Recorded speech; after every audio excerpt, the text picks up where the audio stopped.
यदि किसी संख्या के अंत में शून्यों की संख्याएं विषम हो तब वे पूर्ण वर्ग नहीं हो सकते हैं, वे तभी पूर्ण वर्ग नहीं हो सकते हैं।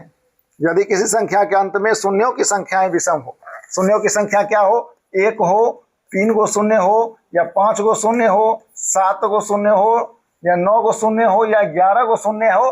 कहने का मतलब है कि शून्य की जो ये संख्या है ये अगर विषम संख्या है तो इसका कभी भी पूर्ण वर्ग नहीं बन सकता है।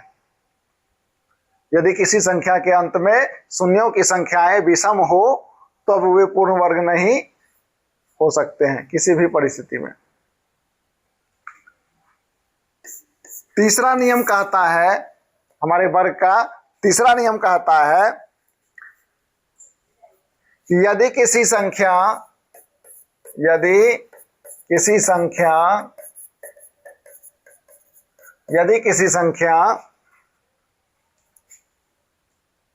के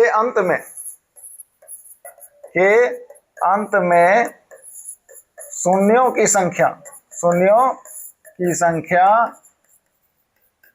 शून्यों की संख्या क्या हो, सम हो, शून्यों की संख्या सम हो,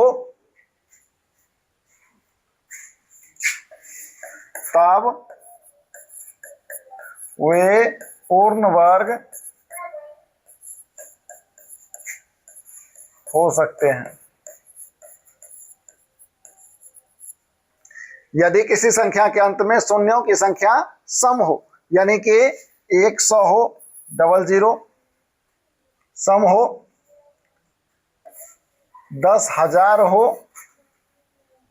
यानी संख्या अंत में 2 जीरो हो, 4 जीरो हो, 6 जीरो हो, 8 जीरो हो, 10 जीरो हो, 12 जीरो हो, या 14 जीरो हो, 16, 18 या 20 जीरो हो, यानी शून्यों की संख्या क्या हो, सम हो, तब वो क्या हो सकते हैं, पूर्ण वर्ग हो सकते हैं। ठीक है। इसी प्रकार हमारा चौथा नियम कहता है,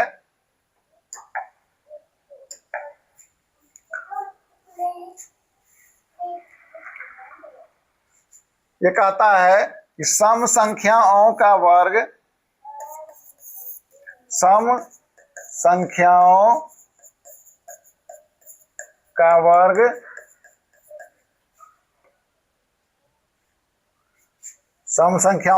क्या होता है, हमेशा सम होता है।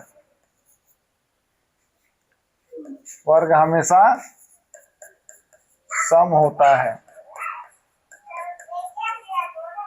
जैसे 100 का अगर हम वर्गमूल निकालेंगे तो 10 होगा, ठीक है, लेकिन विषम संख्या का वर्ग क्या होगा, 3 होगा।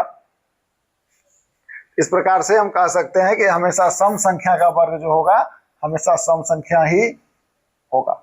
सम संख्या का वर्ग हमेशा क्या होगा, सम संख्या होगा। और इसी प्रकार हमारा पांचवा नियम कहता है कि विषम संख्या का वर्ग हमेशा विषम संख्या होगा। विषम संख्या का वर्ग हमेशा विषम संख्या होगा,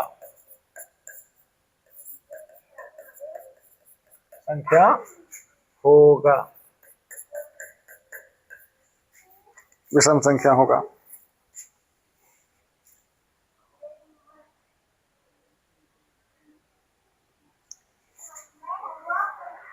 चलिए आज के लिए इतना ही, आगे क्लास में फिर हम इससे आगे को बताएंगे। तब तक के लिए शुभ रात्रि, जय हिंद।